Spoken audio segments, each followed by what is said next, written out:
নবী করিম সাল্লাল্লাহু আলাইহি ওয়াসাল্লাম ওই মসজিদে নববী নির্মাণ করে পাশেই কয়েকটি ছোট ছোট কামরা নির্মাণ করলেন। সেখানে আম্মা জানদের জন্য বসবাসের ব্যবস্থা করলেন। সাহাবায়ে কেরাম আস্তে আস্তে আশেপাশে বাসাবাড়ি করতে করতে মসজিদে নববীটা আবাদ হয়ে গেল। এই একটা ভাঙ্গা, এই একটা মাটির নির্মিত ছোট্ট মসজিদ থেকে ইসলামের দাওয়াত শুরু হয়ে গেল।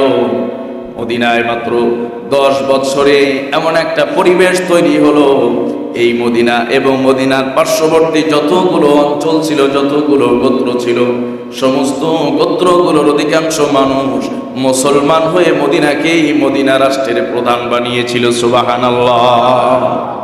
ইসলামের সূচনা কিন্তু অত্যন্ত স্বাভাবিক অবস্থায়।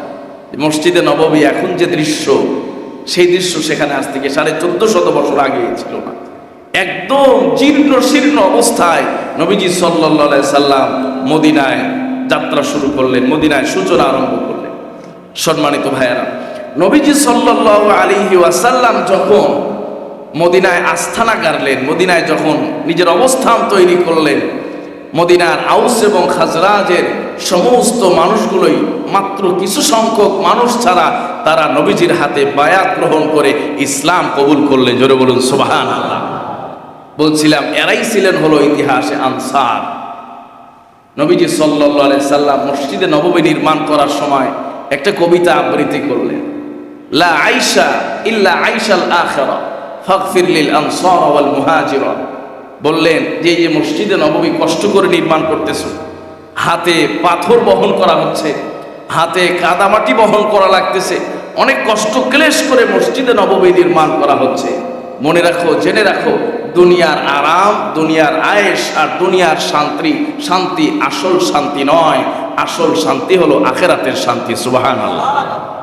আর নবীজি ওই সময় দোয়া করলেন, ফাগফির লিল আনসার ওয়াল মুহাজিরা, হে আল্লাহ আপনি আনসার এবং মুহাজিরদেরকে আপনি মাফ করে দেন। জোরে বলেন সুবহানাল্লাহ। সম্মানিত সুধী মুসল্লিয়ানে কেরাম, আল্লাহ সুবহানাহু ওয়া তাআলা দয়া এবং মেহেরবানিতে নবী করিম সাল্লাল্লাহু আলাইহি ওয়াসাল্লামের সিরাতের আলোচনার ধারাবাহিকতায় নবীজি সাল্লাল্লাহু আলাইহি ওয়াসাল্লাম তার সফর সঙ্গী সহ মদিনায় পৌঁছে গেলেন। আপনাদের মনে আছে তো, নবীজি সাল্লাল্লাহু আলাইহি ওয়াসাল্লাম যে মদিনায় 10 বছর অতিবাহিত করেছেন, তার প্রথম বছরের সূচনা প্রথম হিজরি সন। তো প্রথম হিজরি সনে কি কি উল্লেখযোগ্য ঘটনা, কোরআনের কি কি বিধান আল্লাহ পাক রব্বুল আলামিন নাজিল করেছেন, এগুলো আমরা ধারাবাহিক আলোচনা করতে চাই। তো এর আগে নবীজি সাল্লাল্লাহু আলাইহি ওয়াসাল্লাম মদিনায় যখন পৌঁছে গেলেন, ওই সময় মদিনার অবস্থা কি ছিল, মদিনায় কারা বসবাস করতেন, মদিনার রাজনৈতিক প্রেক্ষাপট, ধর্মীয় প্রেক্ষাপট কি ছিল, এবং সেখানে নবীজি সাল্লাল্লাহু আলাইহি ওয়াসাল্লাম যাওয়ার পরে কি ধরনের পরিবর্তন সাধিত হলো, কিভাবে ইসলামের বিজয় হলো, এই বিষয় সম্পর্কে আমরা আজকে জানতে চাই। নবীজি সাল্লাল্লাহু আলাইহি ওয়াসাল্লাম মদিনায় যখন প্রবেশ করলেন, ওই সময় মদিনার ভেতরে মদিনার আদি বাসিন্দাদের মধ্যে 2টি উল্লেখযোগ্য গোত্র ছিল। একটি গোত্রের নাম হলো আউস, আরেকটি গোত্রের নাম হলো খাজরাজ। আউস এবং খাজরাজ এরা ছিল হলো পৌত্তলিক, মুশরিক, মূর্তি পূজা করত। আর ইহুদিদের স্বতন্ত্র 3টি গোত্র ছিল, এরা ছিল ইহুদি। এরা ইসরায়েল থেকে এসে মদিনায় বসতি স্থাপন করেছিল। আর আউস এবং খাজরাজের যে পৌত্তলিক এবং আদি মদিনার বাসিন্দা, এরা ইয়ামান থেকে এসে মদিনায় বসতি স্থাপন করেছিল। তো ইহুদিদের 3টি গোত্রের একটি গোত্র ছিল মদিনার ভেতরে, আর 2টি গোত্র ছিল মদিনার সাথে লাগোয়া, মদিনার এরিয়ার বাইরে। উল্লেখযোগ্য এই 5টি গোত্র মিলেই মদিনা এবং মদিনার আশপাশ এগুলো আবাদ ছিল। তো ইহুদিদের 3টি গোত্র, এরা ওই সময় থেকেই এরা অনেক চালাক এবং ধূর্ত। মদিনার যে স্থায়ী দুইটি গোত্র আউস এবং খাজরাজ, এই দুটি গোত্রের মাঝে সবসময় ইহুদিরা যুদ্ধ লাগিয়ে রাখত, যুদ্ধ বাঁধিয়ে রাখত, দ্বিমুখী আচরণ করত। এই ইহুদিরাই আউসকে গিয়ে খাজরাজের বিরুদ্ধে উস্কে দিত, আবার খাজরাজের কাছে গিয়ে খাজরাজকে আউসের বিরুদ্ধে উস্কে দিত, এবং উভয় দলকে যুদ্ধে রসদ যোগান দাতা ছিল এই ইহুদিরা। উভয় দলকে ইহুদিরা অর্থনৈতিক সাহায্য দিত।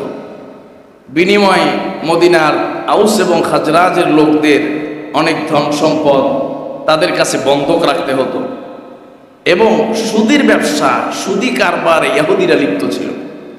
যখনই আউস এবং খাজরাজের যুদ্ধ তুঙ্গে উঠত, তখনই অর্থনৈতিক সংকট দেখা দিলে এরা সবাই ইহুদিদের কাছে আসত এবং আপনার সুদের চড়া মূল্যে ইহুদিরা এদের কাছে টাকা বিনিয়োগ করত সুদের বিনিময়ে।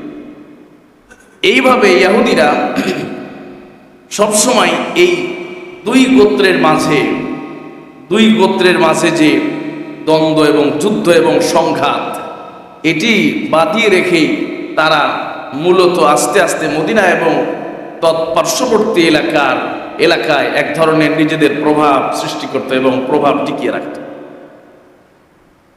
তাহলে এই যে যুদ্ধ বিগ্রহ, এক দল আরেক দলের মধ্যে, এক জাতি আরেক জাতির মধ্যে যে যুদ্ধ, এই যুদ্ধ লাগিয়ে রাখা, যুদ্ধে যোগান দেওয়া, এই ইতিহাস ইহুদিদের কিন্তু নতুন নয়, এটি অনেক প্রাচীন। সম্মানিত ভাইয়েরা, নবী করিম সাল্লাল্লাহু আলাইহি ওয়াসাল্লাম যখন মদিনায় প্রবেশ করলেন, তখন দেখলেন এই মদিনার হলো এই অবস্থা।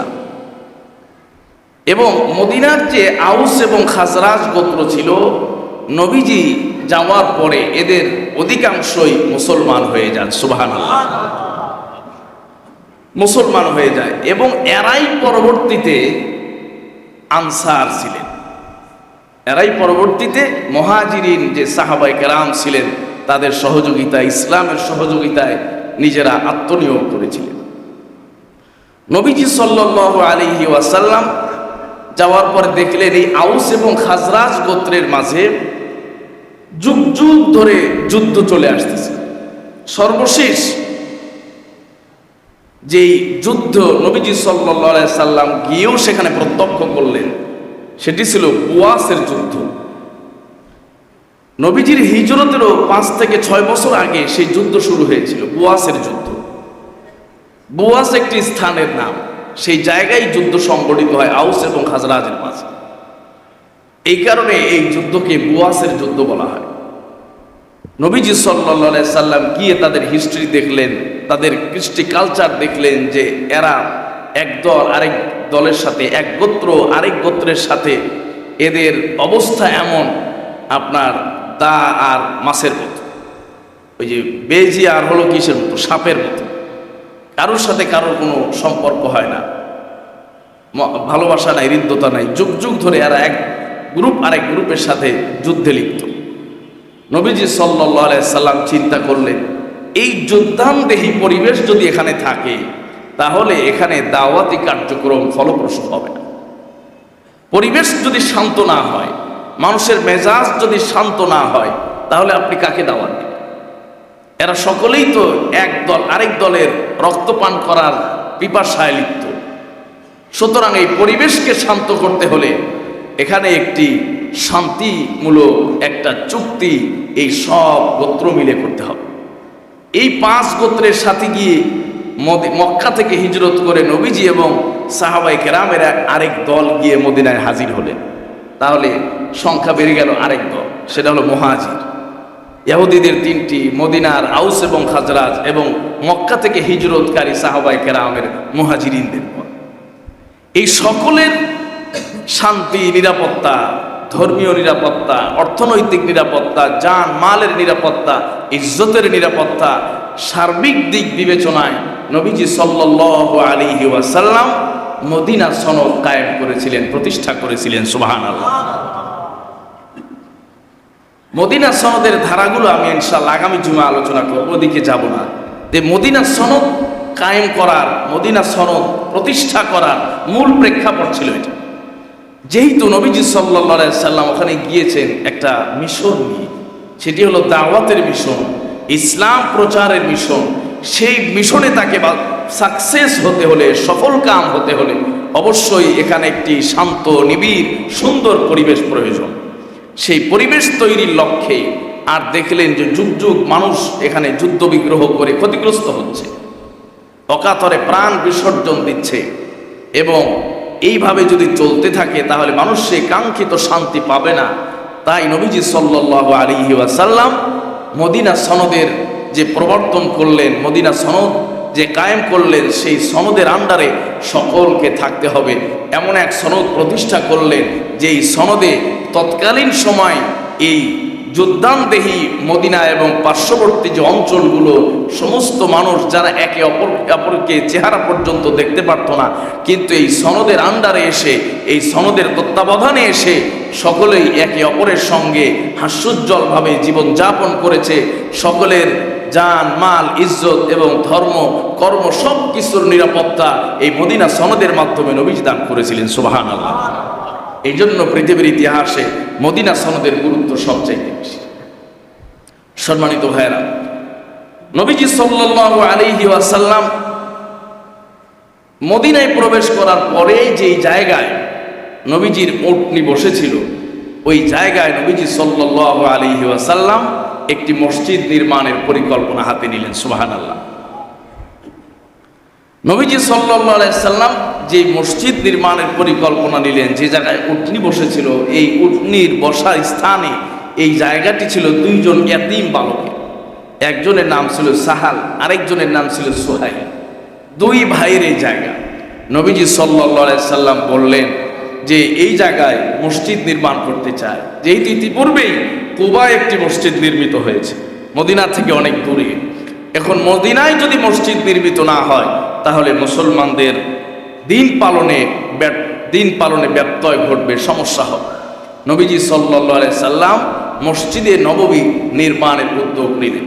সাহাবায়ে কেরাম চাইলেন যে এই জায়গাটা যদি এরা দুই ভাই দান করে দিত তাহলে নবীজির জন্য, আমাদের জন্য মসজিদে নববী নির্মাণ করা সহজ হয়ে যেত।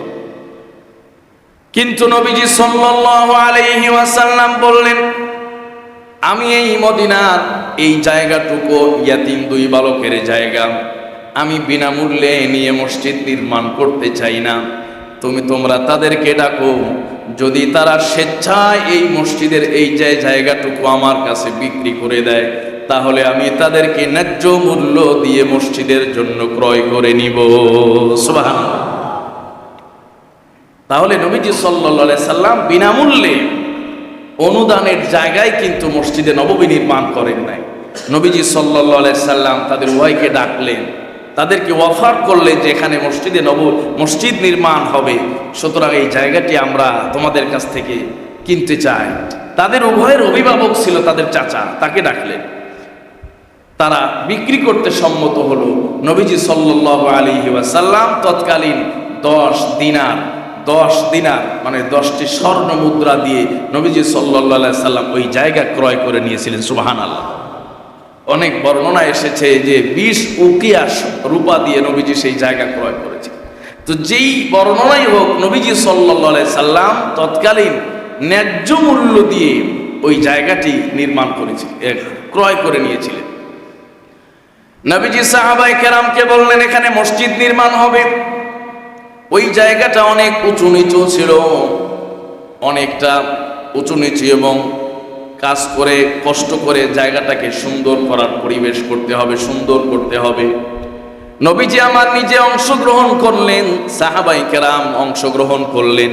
সাহাবায়ে কেরাম আর নবীজির অংশগ্রহণে শ্রম বিনিয়োগ করে তারা পরিশ্রম করে ওইখানের জায়গাটাকে সমান করলেন, সমান্তরাল করলেন। নবীজি সাল্লাল্লাহু আলাইহি সাল্লাম দেখলেন কয়েকটা কবর আছে পাশে। নবীজি বললেন কবরগুলোকে এখান থেকে সরিয়ে দাও। সেই কবরগুলোকে সরিয়ে জায়গাটাকে সমান্তরাল করে এরপরে মসজিদে নববীর নির্মাণ কাজ আরম্ভ হয়ে গেল। নবীজি সাল্লাল্লাহু আলাইহি সাল্লাম সাহাবায়ে কেরামকে বললেন এই মসজিদ নির্মাণের জন্য যে অর্থের প্রয়োজন, সুন্দরভাবে নির্মাণের জন্য যে অর্থের প্রয়োজন, ওই সময় এক শ্রেণীর সাহাবীরা হলেন মুহাজির, যারা জীবনের সব কিছু ত্যাগ করে চলে গিয়েছেন। আবার মাত্র গুটি কয়েকজন আনসার, সেখানে মসজিদ নির্মাণে ব্যয় করার মতো তেমন কোনো লোক নাই।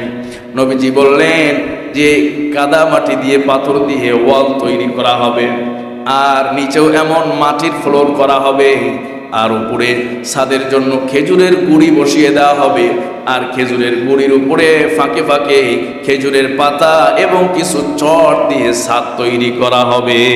সুবহানাল্লাহ। এইভাবে মসজিদে নববীর নির্মাণ হয়। উপরে খেজুরের ডাল, খেজুরের গুড়ি আর পাতা আর চট ছিল, এই চট দিয়ে ছাদ নির্মাণ করা হয়, আর চুনা মিশ্রিত মাটি আর পাথর দিয়ে দেয়াল তৈরি করা হয়, আর ফ্লোরটাও ছিল এইভাবে আপনার কাঁচা মাটির তৈরি ফ্লোর। নবীজি সাল্লাল্লাহু আলাইহি ওয়াসাল্লাম মসজিদে নববী নির্মাণ করলেন। এই হলো মসজিদে নববীর ইতিহাস, যেখানে নবীজি সাল্লাল্লাহু আলাইহি ওয়াসাল্লাম হাদিসে বলেছেন, আমার কোন উম্মত যদি মসজিদে নববীতে 1 রাকাত নামাজ আদায় করে, তার নামাজের সওয়াব 700 গুণ বেড়ে যায়। জোরে বলুন সুবহানাল্লাহ। মসজিদে নববী নবীজি সাল্লাল্লাহু আলাইহি সাল্লাম নির্মাণ করলেন। এর পাশেই নবীজি ছোট্ট ছোট্ট কয়েকটি কামরা নির্মাণ করলেন, কয়েকটি রুম নির্মাণ করলেন, যেই রুমগুলোতে উম্মাহাতুল মুমিনিন নবী করিম সাল্লাল্লাহু আলাইহি ওয়াসাল্লামের পবিত্র স্ত্রীগণ ওই রুমগুলোতে বসবাস করবেন। এজন্য নবীজি সাল্লাল্লাহু আলাইহি সাল্লাম কয়েকটি ছোট ছোট কামরা নির্মাণ করলেন।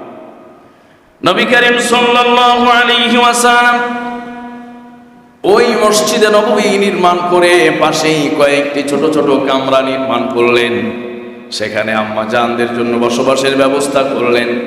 সাহাবায়ে কেরাম আস্তে আস্তে আশেপাশে বাসাবাড়ি করতে করতে মসজিদে নববীটা আবাদ হয়ে গেল। এই একটা ভাঙ্গা, এই একটা মাটির নির্মিত ছোট্ট মসজিদ থেকে ইসলামের দাওয়াত শুরু হয়ে গেল। মদিনায় মাত্র 10 বছরে এমন একটা পরিবেশ তৈরি হলো, এই মদিনা এবং মদিনার পার্শ্ববর্তী যতগুলো অঞ্চল ছিল, যতগুলো গোত্র ছিল, সমস্ত গোত্রগুলোর অধিকাংশ মানুষ মুসলমান হয়ে মদিনাকেই মদিনা রাষ্ট্রের প্রধান বানিয়েছিল। সুবহানাল্লাহ।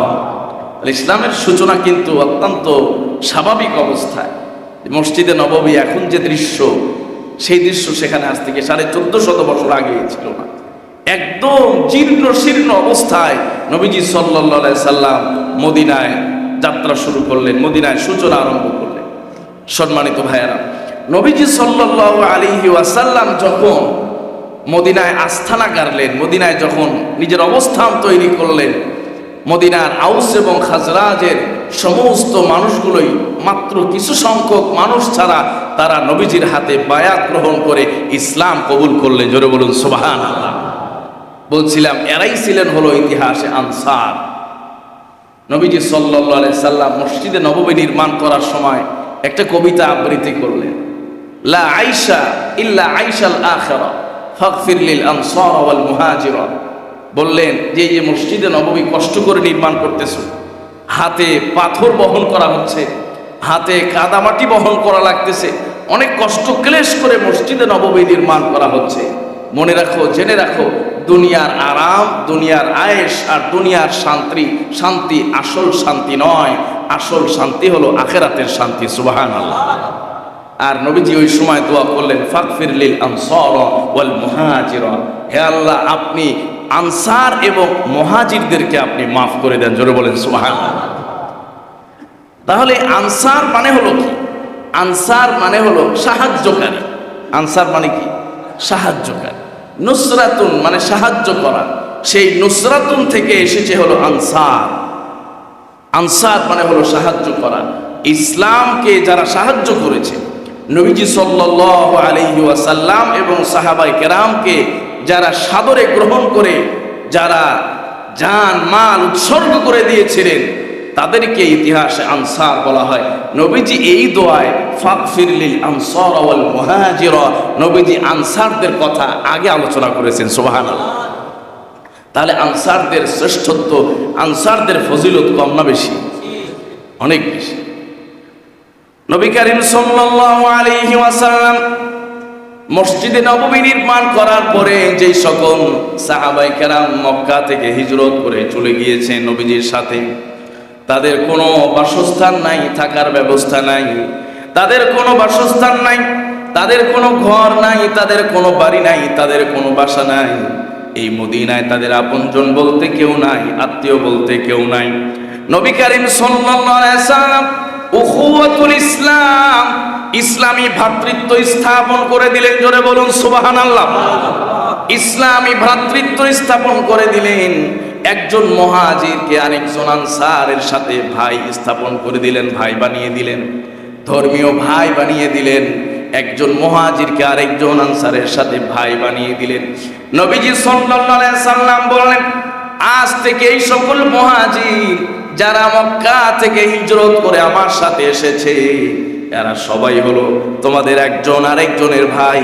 এইভাবে এক একজন মুহাজিরের সঙ্গে আরেকজন আনসারের সঙ্গে ভাই বানায়া দিলেন, ধর্মীয় ভাই, দিনের ভাই। ইসলামের ইতিহাসে এটিকে বলা হয় উখুওয়াতুল ইসলাম, ইসলামী ভ্রাতৃত্ব নবীজি তৈরি করে দিলেন।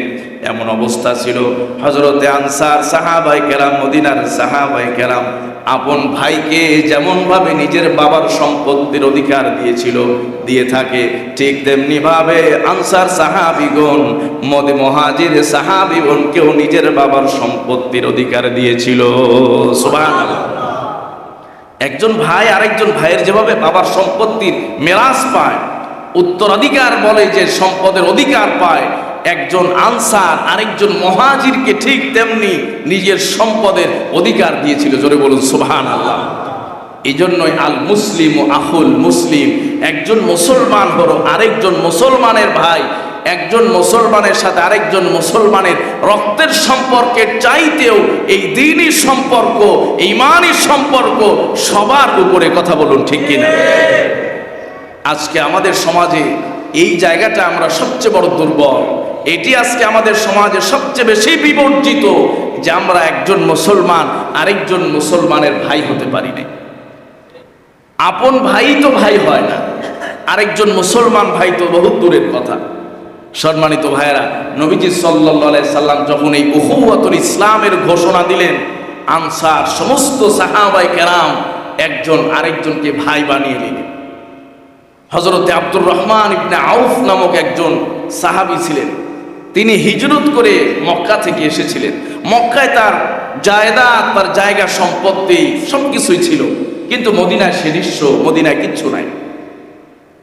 হযরতে আব্দুর রহমান ইবনে আউফ রাদিয়াল্লাহু তাআলা আনহুকে নবীজি সাল্লাল্লাহু আলাইহি ওয়াসাল্লাম তার আরেকজন সাহাবী হযরতে আব্দুর রহমান ইবনে আউফ রাদিয়াল্লাহু তাআলা আনহুকে নবীজি সাল্লাল্লাহু আলাইহি ওয়াসাল্লাম তার আরেকজন সাহাবী নবীজি সাল্লাল্লাহু আলাইহি ওয়াসাল্লাম তার সঙ্গে ভ্রাতৃত্ব বন্ধনে আবদ্ধ করে দিলেন। তার নাম ছিল সাআদ ইবনে রাবিআ। সাআদ ইবনে রাবিআ ছিলেন আনসারী, আর আব্দুর রহমান ইবনে আউফ ছিলেন একজন মুহাজির। নবীজি বলেন, সাআদ, এই যে আব্দুর রহমান হলো তোমার ভাই, আজ থেকে আব্দুর রহমানের জন্য যা কিছুর প্রয়োজন এই সব কিছু তুমি ব্যবস্থা করে দিবা। জোরে বলুন সুবহানাল্লাহ। হযরতে সাআদ ইবনে রাবিআ আব্দুর রহমান ইবনে আউফের হাতটা ধরে বাসায় নিয়ে চলে গেলেন। বাসায় নিয়ে যাওয়ার পরে হযরতে সাআদ বলতেছেন, আব্দুর রহমান, তুমি কি জানো এই মদিনায় সবচাইতে ধনীদের মধ্যে আমি একজন ধনী, এই মদিনায় অর্থবিত্তের অধিকারীদের মধ্যে আমি একজন বিত্তবান ব্যক্তি, আমি একজন ধনী ব্যক্তি। তুমি জানো আমার কতগুলো বাগান আছে, তুমি জানো আমার কতগুলো ক্ষেত আছে, কতগুলো খামার আছে।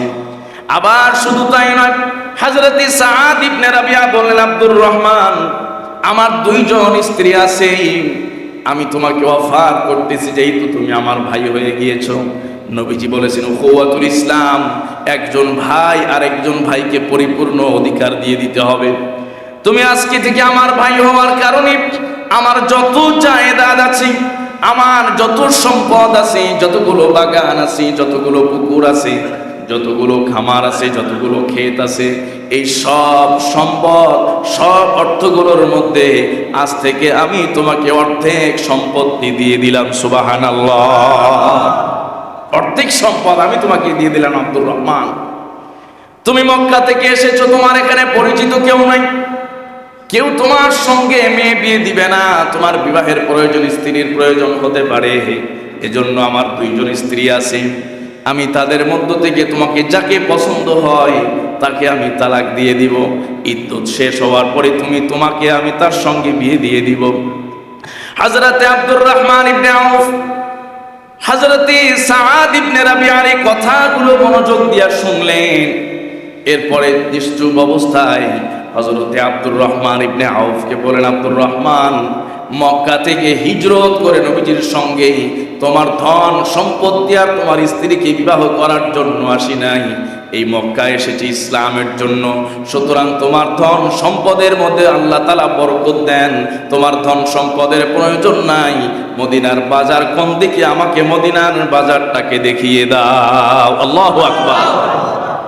হযরতে সাআদ ইবনে রাবিআকে বললেন, মদিনার বাজারটা কোন দিকে? মদিনার বাজারটা আমাকে দেখায় দাও। তোমার ধন সম্পদ আমার প্রয়োজন নাই, আল্লাহ তাআলা তোমাকেই বরকতময় করে দেন। হযরতে সাআদ ইবনে রাবিআ বললেন, এই দিকে মদিনার বাজার। হযরতে আব্দুর রহমান ইবনে আউফ মদিনার বাজারে গেলেন। ওই সময় কে কাকে চিনি? হযরতে আব্দুর রহমান মদিনার বাজারে কুলির কাজ করতেন, শ্রমিকের কাজ করতেন এবং সারাদিন কাজ শেষে অল্প কিছু পনির, অল্প কিছু খাবার নিয়ে বাসায় ফিরতেন। এরপরও একজন আনসার ভাইয়ের খাবার তিনি গ্রহণ করেন নাই। সুবহানাল্লাহ। আত্মমর্যাদা, একজন দিতে চেয়েছেন উৎসর্গ করে সবকিছু, এরপরেও একজন ইমানদার গ্রহণ করেন নাই, তাকে স্বাগত জানিয়ে নিজের হাতে উপার্জন করেছেন। জোরে বলুন সুবহানাল্লাহ। এটি ছিল মুসলমানদের ঐতিহ্য, মুসলমানদের আত্মমর্যাদা, মুসলমানদের গায়রত। অথচ এটি কিন্তু তার জন্য জায়েজ ছিল, তিনি চাইলে সবকিছু নিতে পারতেন, নবীজি জায়েজ করে দিয়েছেন। বদরের যুদ্ধ পর্যন্ত, 4th হিজরি পর্যন্ত এই বিধান ইসলামে জারি ছিল যে একজন মুহাজির আরেকজন আনসারের ভাই, সুতরাং অর্থে সবকিছুতে একজন আরেকজনের ভাগীদার হবে, এটা শরীয়তের বিধান হয়ে গিয়েছিল। জোরে বলুন সুবহানাল্লাহ। কিন্তু তিনি তার ভাইকে স্বাগত জানিয়েছেন আর বলেছেন, তুমি আমাকে মদিনার রাস্তা দেখিয়ে দাও, বাজারের রাস্তা দেখিয়ে দাও। হযরতে আব্দুর রহমান ইবনে আউফ এইভাবে প্রতিদিন বাজারে যেতেন আর বাজারে গিয়ে কুলির কাজ করতেন। একদিন হযরতে আব্দুর রহমান ইবনে আউফ যখন বাজার থেকে ফিরলেন, তার শরীরের মধ্যে, তার কাপড়ের মধ্যে হলুদের রং দেখা গেল। অনেকেই মনে মনে চিন্তা করছেন, আব্দুর রহমানকে কেমন যেন হাসি খুশি লাগতেছে, হলুদ রং গায়ের মধ্যে ছিটানো দেখা যায়। নবীজি জিজ্ঞেস করলেন, আব্দুর রহমান, গায়ের মধ্যে আজকে এত হলুদ কালার কেন, হলুদ রং কেন? হযরতে আব্দুর রহমান বলেন, ইয়া রাসূলুল্লাহ, ইয়া হাবিবাল্লাহ, আজকে আমার বিবাহ সম্পন্ন হয়েছে, এজন্য আমার শরীরের মধ্যে হলুদের রং দেখা যায়। সুবহানাল্লাহ। নবীজি মুচকে হাসি দিয়ে, আব্দুর রহমান, মোহর পাইলা কোথায়? মোহর পাইলা কোথায়? তুমি তো মক্কা থেকে খালি হাতে এসেছো। নবীজি সাল্লাল্লাহু আলাইহি সাল্লামের সাহাবী হযরত আব্দুর রহমান ইবনে আউফ বলেন, ইয়া রাসূলুল্লাহ, খেজুরের এক দানা পরিমাণ মোহর দিয়ে আমি বিবাহ সম্পন্ন করেছি। আওয়াজ করে পড়ুন সুবহানাল্লাহ। আধুনিক কালে সেই স্বর্ণের পরিমাণ হলো সোয়া ভরি। জোরে বলেন সুবহানাল্লাহ। সোয়া ভরি স্বর্ণের দাম এখন প্রায় 3 লাখ টাকা। আর আজকালকের যুবকেরা বিয়ে করার সময় যত কম মোহর দেওয়া যায়, এই ব্যাপারে কষাকষি আছে না নাই? অথচ একজন মুহাজির সাহাবী, যার কিচ্ছু নাই, মাত্র বাজারে কুলির কাজ করেন, তিনিও কিন্তু বর্তমান বাজারের 3 লাখ টাকার উপরে মোহর দিয়ে বিয়ে করেছেন। সুবহানাল্লাহ বলেন। মোহর দেওয়াও কিন্তু একটা পুরুষের আত্মমর্যাদা, যেমনটা ফরজ দায়িত্ব, ঠিক সাথে সাথে নিজের একটা আত্মমর্যাদা। হযরতে আব্দুর রহমান ইবনে আউফ রাদিয়াল্লাহু তাআলা আনহু এইভাবে মদিনার বাজারে কাজ করতেন, এভাবেই তার জীবন জীবিকা নির্বাহ করেছেন। অল্প সময়ের ব্যবধানে হযরতে আব্দুর রহমান ইবনে আউফ মদিনার বাজারের ব্যবসায়ীদের মধ্যে একজন বড় ব্যবসায়ী হয়ে গিয়েছিলেন। সুবহানাল্লাহ। নবীজি সাল্লাল্লাহু আলাইহি সাল্লাম উহুওয়াতুল ইসলাম, ইসলামী ভ্রাতৃত্ব, আমরা একজন আরেকজন মুসলমান, একজন আরেকজনের ভাই। কথা বলেন ঠিক কি না? এজন্য নবীজি বলেছেন যে এই ঈমানদাররা হলো একজন আরেকজনের ভাই। ইনিস্তাকা কুল্লুহু ইনিস্তাকা রাসুহু ইস্তাকা কুল্লুহু। একটা শরীরের যেমন একটা অঙ্গ যদি আক্রান্ত হয়, পুরো শরীরটা ব্যথায় কাতর হয়ে যায়, ঠিক পৃথিবীর যে কোনো প্রান্তে একজন ঈমানদার যদি আক্রান্ত হয়, পুরা পৃথিবীর মুসলিম উম্মাহ আক্রান্ত হয়ে যাবে। কথা বলুন ঠিক কিনা? ইন্নামাল মুমিনুনা ইখওয়া, আল্লাহর কোরআনের ভাষ্য মতে ঈমানদাররা হলেন একে অপরের ভাই। নবীজি সাল্লাল্লাহু আলাইহি সাল্লাম একজন ইমানদার আরেকজন ইমানদারের কেমন ভাই, কতটা গুরুত্ব রাখে, এটি মদিনায় হিজরতের পরে নবীজি সাল্লাল্লাহু আলাইহি সাল্লাম এটিকে প্রমাণ করেছেন যে একজন মুসলমান আরেকজন মুসলমানের শুধু রক্তের ভাই হওয়ার প্রয়োজন হয় না, বংশীয় ভাই হওয়ার প্রয়োজন হয় না, ইমানের কারণে যে ভাই হয় এটার গুরুত্ব ইমানদারের কাছে অনেক বেশি। কথা বলুন ঠিক কিনা?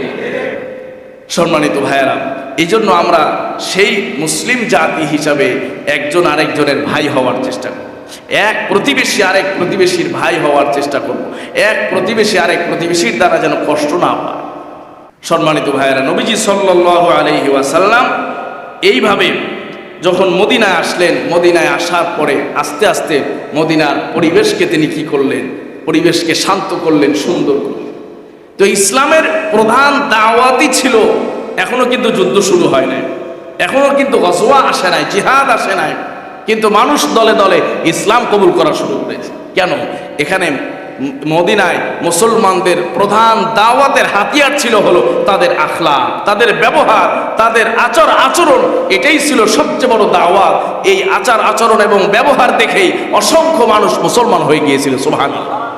যে এরা কেমন আচরণের মানুষ, কেমন ব্যবহারের মানুষ, তাদের আখলাক এত ভালো, তাদের চরিত্র এত ভালো, এই চরিত্র অবলম্বনকারী মানুষগুলো যেই ধর্ম পালন করে এই ধর্ম কোনো সময় মিথ্যা হতে পারে না। জোরে বলেন সুবহানাল্লাহ। আর আজকে আমাদের এমন অবস্থা, কিছু কিছু মুসলমানদের দেখলে শয়তানও ভয় পায়। কথা কোন ঠিক কিনা? তো ইসলামের তলোয়ারের ব্যবহার কিন্তু অনেক পরে। তলোয়ারের ব্যবহারটা অপারেশনের মতো, ডাক্তাররা শুরুতেই কিন্তু অপারেশন করে না, একজন রোগীকে বাঁচানোর জন্য যত রকম পন্থা সব ব্যবস্থা অবলম্বন করে, সব পন্থা অবলম্বন করার পরে যখন দেখে যে এই রোগী অস্ত্রোপচার না করলে আর বাঁচবে না, তখন বাধ্য হয়ে ডাক্তার অস্ত্রোপচার করে।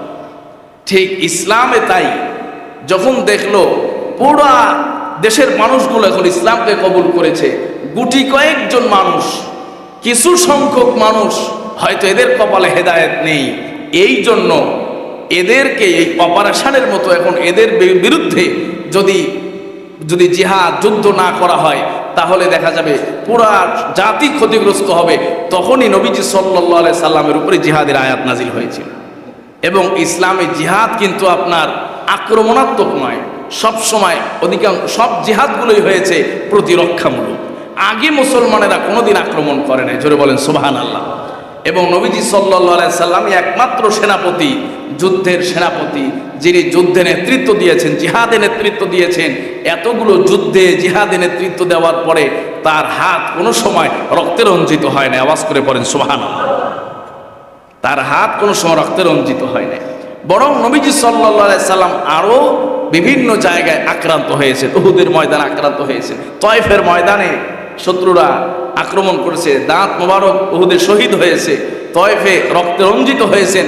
বিভিন্ন জায়গায় নবীজি সাল্লাল্লাহু আলাইহি সাল্লাম নিজে আক্রান্ত হয়েছেন, কিন্তু নিজে কোনো সময় কারোর উপরে আঘাত করেন নাই। সুবহানাল্লাহ।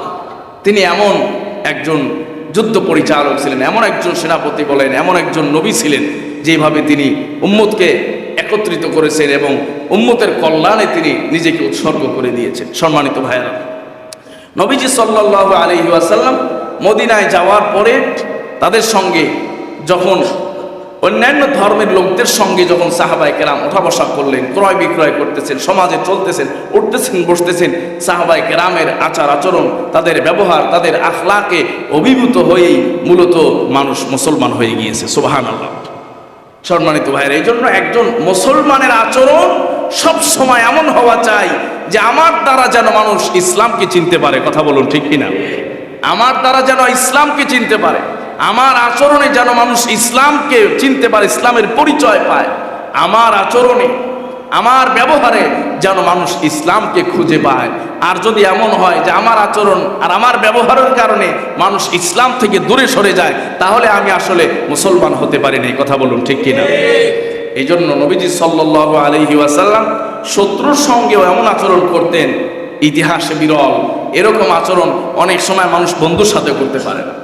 সম্মানিত ভাইয়েরা, এই যে বলা হয় যে ইসলাম কি আসলে তলোয়ারের জোরে এসেছে? ইসলাম তলোয়ারের জোরে আসে নাই। ইসলাম উত্তম আদর্শ এবং আখলাক আর উত্তম চরিত্রের বলে এই পৃথিবীতে প্রতিষ্ঠিত হয়েছে।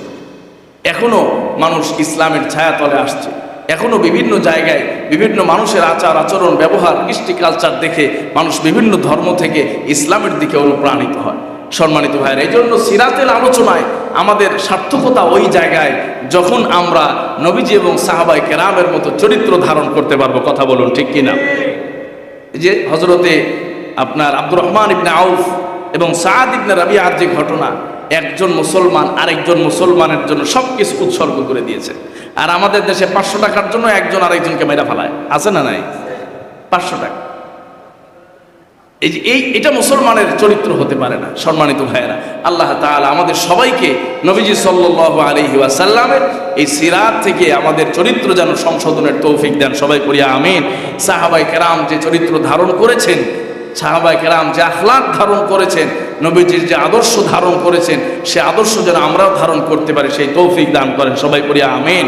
ওয়া মা আলাইনা ইল্লাল বালাগ ওয়া আখিরু দাওয়ানা আনিল হামদুলিল্লাহি রাব্বিল আলামিন।